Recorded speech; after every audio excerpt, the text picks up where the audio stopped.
Okay, this is part two of our syllabus introduction video. If you haven't watched part one, make sure to do that. I'm not sure if this will be part two of two or part two of three. We'll kind of see how quickly I can go through this.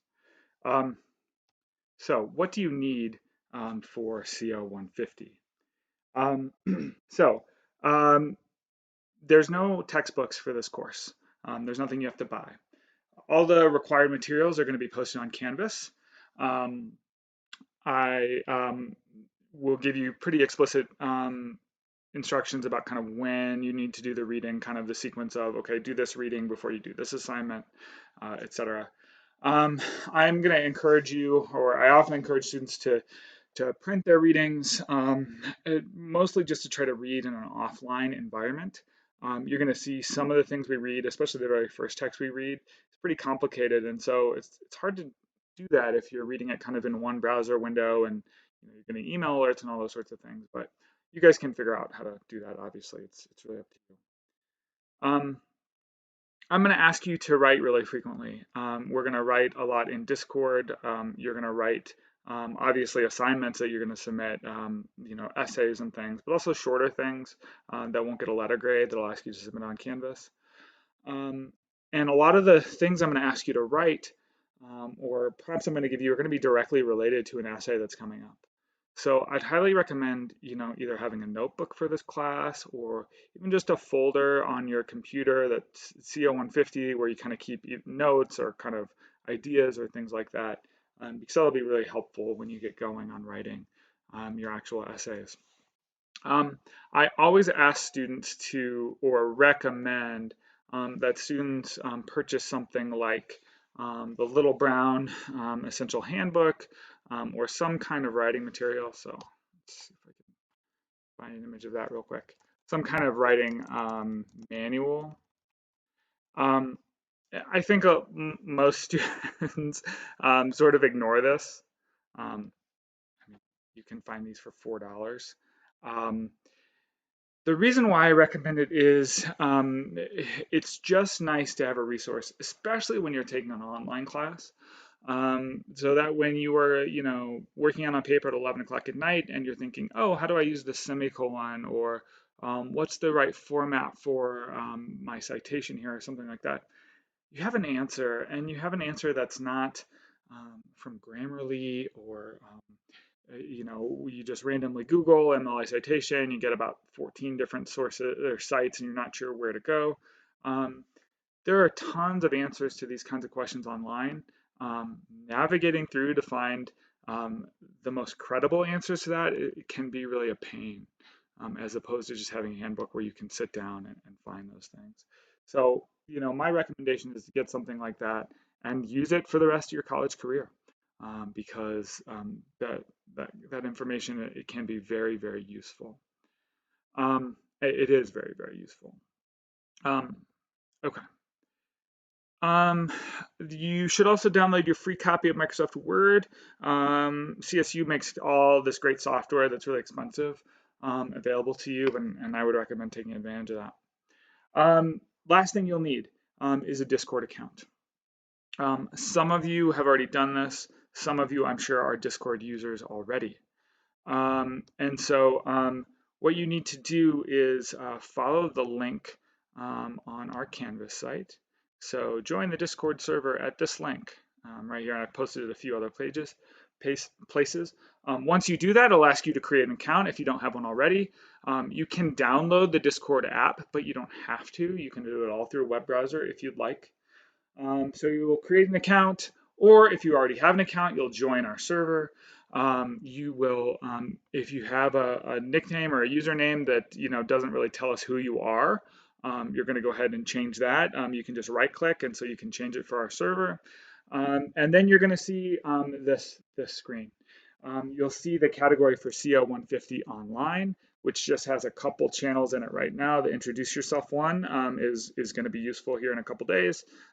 Syllabus questions, maybe you want to go right now and type one of your questions about the syllabus, and I can go ahead and answer that for you. General semester questions, tech questions, if you're having problems with Discord, let me know.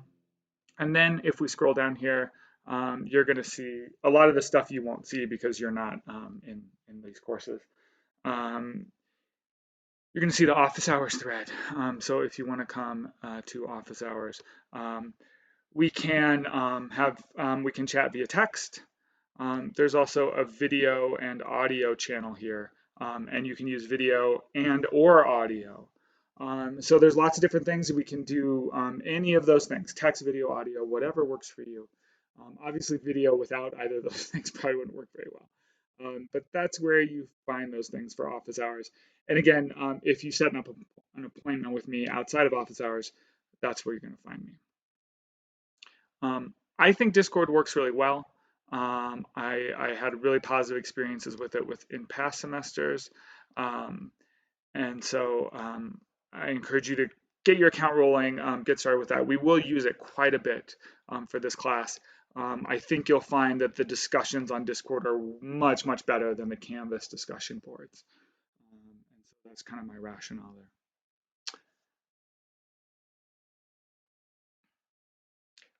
This is where in the classroom I'd stop and say, okay, what questions do people have? Obviously, we can't do that here. Type those questions into syllabus questions on Discord. Okay, let me know. And the reason why I do it that way instead of just saying email me with your questions is everyone can see the questions and answers, right? The thing that you are, have a question about is probably relevant to a lot of students.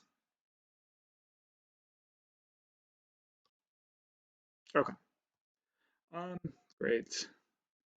This is the part that people are usually pretty interested in. So, how are you going to be graded in this class? Here's the breakdown.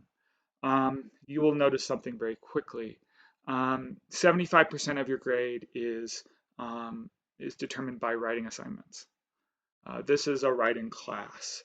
So as I said before, the theme is Parks and Recreation, but really you are evaluated on writing. Please don't panic when you hear that. 75% of my grade is determined by papers, and you're thinking, oh, I'm not a good writer, whatever. All of these assignments are not just going to be assignments that say, okay, this is due, on February 1st, you're on your own.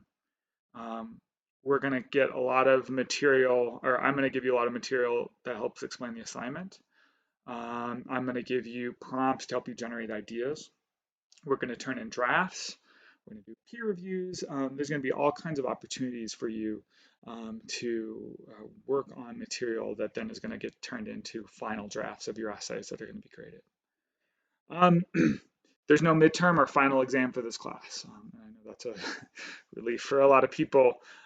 There's a revision portfolio that you'll turn in during final exam week, but there's no actual exam.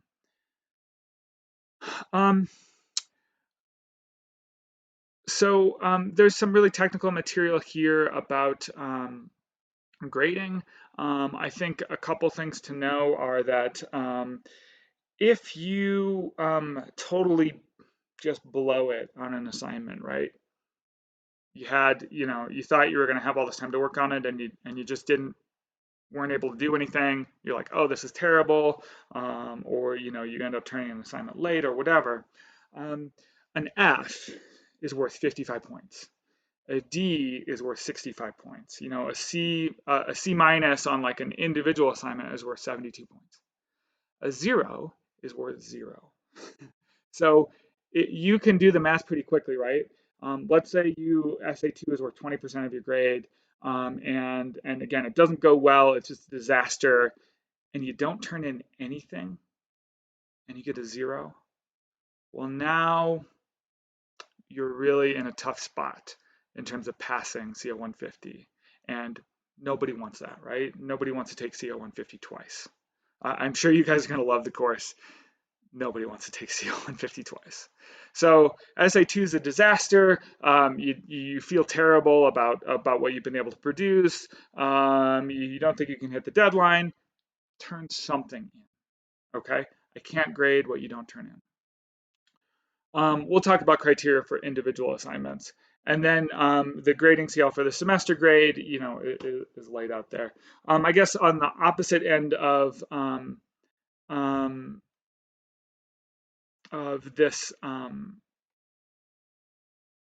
this spectrum in terms of the not the low end, the high end. An A in this class, like if you get an A on assignment, it's a 97. Sometimes students will get an A on a paper and they'll see 97 in their thing and they'll be like, oh, well, why did I get 3 points off that? No, it's just that's the score is 97. Um, This is confusing too, and again, I know this is nobody's goal. You must earn a minimum grade of D in CO 150 to get credit towards the CSU written communication requirement. You have to get a 70 to transfer the class. You have to get a D, a 60 or above, to pass, to get credit towards the CSU written communication requirement. But a lot of majors want you to do more than that. So check with your major to see what you need to get in this course. And again, I know that's not like a goal. I know nobody's like, oh, what's the least amount of work I have to do right to pass? Although some people maybe, but you don't want to go along all semester thinking, oh, I just need to get a D in this course or a 70 in this course, and then you find out, oh, well, my major asked for a B minus or something like that. So that's something I would want to know if I was in your position. Okay. We are going to stop there. And there will be part 3, and that I promise will be the last part.